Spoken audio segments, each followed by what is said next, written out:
World Osteoporosis Day. Now, what I'd say in terms of bone health, people will attribute what we do here because we mainly do strength work. We do a lot of mobility work, core work, stabilization around the joint, but predominantly we're working with compound lifts. And so people associate strength work with strengthening the muscles, but being a weight-bearing activity, it's fantastic for your bones. If you look at the life cycle of a bone, as you grow up as a teenager, the osteoclast and osteoblast form to build stronger bones.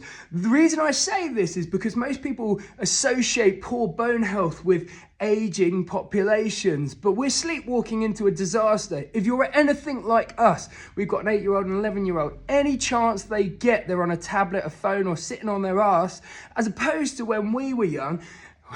So there, when we used to, I did sound old there, didn't I? Yeah. When we used to get out, explore and have fun on our feet, and we were out all day until we got hungry and come back. So all I'd say is those osteoclasts, osteoblasts aren't building in the same way, so you've got to get your young people active. Similarly,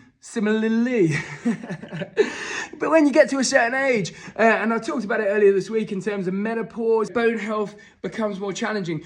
Partly because people are less active. When their joints ache or they become less strong and the muscles atrophy, they become less active, and that has a compound fact. So, like I said, bone health is a big one for us. So first things first, we want to eat a nutrient-dense diet. So we want to make sure that we're getting all our vitamins and minerals in from our fresh fruits and veg, and making sure we're getting sufficient amount of protein. Again, research supports this overwhelmingly.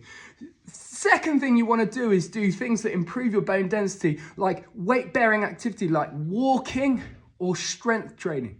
Two things, again, overly proven, like building bone density all around the body. Next one, we're looking at supplementing with vitamin D and making sure we're getting sufficient amount of calcium. Calcium is the kind of like a composite of bones. Vitamin D increases absorption. Vitamin D, again, is like something wholly supported by the World Health Organization. It's cheap and it's really easy to administer. It comes in like a minty chewable, so it's easy to get in. And the third one, and I think this is a kind of interesting one, given the diet culture we all kind of weirdly exist in, is that you don't want to reduce your calories too much. People who eat too little struggle with their bone health, perhaps more so than people who eat too much. Similarly, people, if you're overweight or underweight, again, like not always correlating, or your weight fluctuates, again, that corresponds poorly with bone health. So there you go, 4 aspects, 4 things to consider when it comes to bone health. Again, it's not just something that affects people in older age, it affects everyone,